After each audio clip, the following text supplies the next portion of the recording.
4-0. Former All-Pro running back Brian Westbrook is joining the conversation now. Brian, you surprised the Chiefs struggled to beat the Patriots last night? This was a closer game than this score would lead you to believe.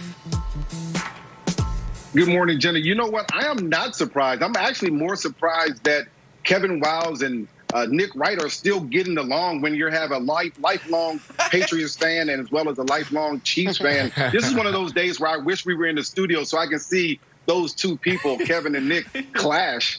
But as far as the game goes, I'm not surprised at all. We're talking about two of the best coaches in the history of the NFL going head-to-head against each other. One a defensive coach, one an offensive coach. And it was clear to me from the very beginning that Bill Belichick said, we're not going to allow Patrick Mahomes, Andy Reid, Tyreek Hill, Travis Kelce to get the chunk plays, the big plays that kind of demoralize the defense and take away and make those scores very, very quickly. He said you're going to have to earn every single throw. It really was almost the same thing that teams started doing to the Rams with Sean McVay and Jared Goff, making them earn every single throw and take away those chunk plays. And to me, it stumbled the Chiefs just a little bit, but they figured out a way to move the ball down the field in the second half. And that's what happens when you have the best defensive coordinator, head coach combination in Bill Belichick against Andy Reid, who's one of the best play designers in the league. And he has one of the best quarterbacks in the league that the league has really ever seen. You're going to stop the team for a little bit, and then eventually they'll figure out how to go ahead and score. So to me, I wasn't surprised at all. I thought it was going to be a close game. Until the pick six, it was a close game. And the end score kind of dictated all the mistakes that the Patriots made towards the end of the game. I mean, it was a close-ish game, right? The Patriots were never tied after 0-0, and they led for 0 seconds of the game. But, listen, we've been on the air for an hour and 2 minutes, and I waited, and then I was like, maybe Brian will bring it up, but Brian didn't bring it up, so I guess it's going to fall on me. Can someone please congratulate the Kansas City Chiefs for doing something last night no team in the history of the NFL has ever done? The Chiefs just became the first team ever to start off 4 consecutive years 4-0. Since they drafted Patrick Mahomes, he didn't even play that first year. They are 4-0, first 4 games every year. And that's never happened. No, I just wanted someone to congratulate the Chiefs. It's never happened in the history of the league. Oh. And I guess that's why it's our job to point out when history is made. I feel like people do that all the time. This is the first time ever in the history of the league. But I think that contextualizes some of the commentary from that we're going to hear about why this was actually a bad game for the Chiefs. Because they've elevated now to a level where simply winning, simply covering a double-digit spread, simply playing a great defensive game and turning the ball over or turning it over only once on offense on a fumble, it's not good enough. You got to win 35-3 or else we're going to nitpick it. Because beating a team from start to finish, wire to wire is not good enough.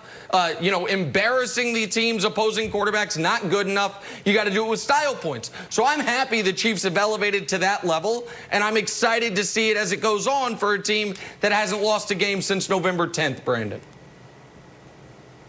Nick, Jenna, I'm surprised because they didn't have Cam, but I shouldn't have been surprised because I talked about it last week. You go back to this matchup between Coach Reid and Coach Belichick. You got 2 titans, 2 masterminds just clashing.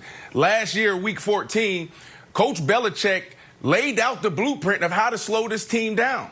He played a lot of zone. He took away the big plays, misdirection run game. He took away the screens. He took away the big plays. And then he did it again this year. So I'm not surprised because Bill Belichick, I shouldn't be surprised because Bill Belichick laid out last year how to slow down Mahomes. Last year, he held them to 23 points. This year, 20 points take away the pick 6. To me, this game came down to one person. And this is the first time I've ever blamed a game on one person. B, we know this. At the end of the game, a kicker misses a kick. A wide receiver drops a ball. Running back fumbles it. And defense gives up a big play. And what do we say in the locker room? We stand up and we say, you know what? It's never on one person. We could list 5, 6 different things that determined the outcome of this game. But this came down to Brian Hoyer. What value do you add if we're carrying a veteran quarterback and we're known not for being the most talented, but the smartest, and you play the way you did in those situations? End of the half. You can't take that sack. I don't know if you try to embrace and really tap into your inner Cam Newton, your inner Russell Wilson, but that's not you. That's not who you are. You got 3 points on the board. Take the 3 points.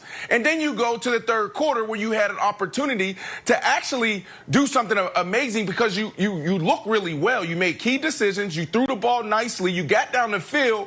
And then you get strip sacked.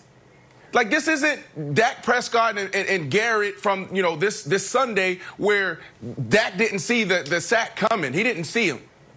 He tapped you on the shoulder, said, buddy, here I am. And you had no sense of urgency to let the ball go or to step up in the pocket. This comes down to Brian Hoyer. I'm sorry for Stidham.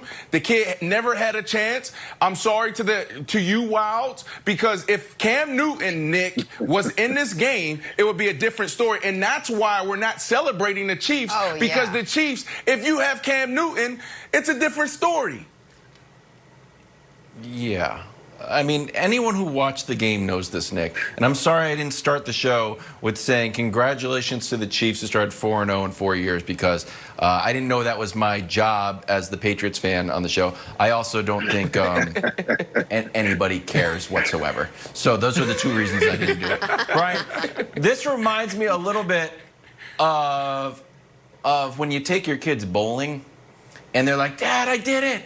Look at this. I pulled a strike. It's like, we got the bumpers up. I'm not going to tell you. You should notice that we got the bumpers up and no one else got the bumpers up. And I'm still going to celebrate it. You still got it. It's still on the computer. It still counts in the scorebook. But, like, we had the bumpers up. Does anyone really think, in an honest evaluation, think that Cam Newton couldn't have mustered 19 points to win this game, that he wouldn't have thrown a pick six, that he wouldn't have taken those bad sacks, that he wouldn't have thrown in those interceptions? You don't think Cam Newton could have gotten us 19 points? Nick, do you really think that? Go ahead. You know you love Cam the Newton. game plan would have been. Hold on, can I just ask this question?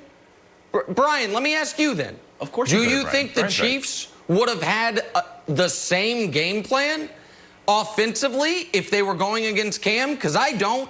Because I saw them just have a far more aggressive game plan last Monday against Lamar. I think they dialed everything way back because they knew who they were going up against. The idea that the Chiefs would have...